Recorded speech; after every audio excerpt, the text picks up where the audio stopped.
Hi, നമ്മൾ MSc medical biochemistry students ആണ്. ഇന്ന് നമ്മൾ ഒരു ഇഫ്താർ പ്ലാൻ ചെയ്തിട്ടുണ്ട്. ഇന്ന് എത്രാം തീയതി? 17-ാം തീയതി. അപ്പൊ ഞങ്ങളുടെ ക്ലാസ്സിൽ പഠിക്കുന്ന ഒരു ചേച്ചിയുടെ വീട്ടിലാണ് നമ്മൾ പ്ലാൻ ചെയ്ത് വെച്ചിട്ടുള്ളത്.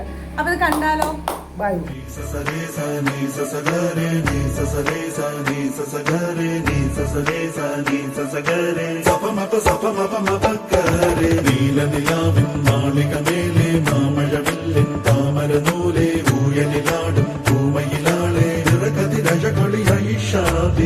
मोहब्बत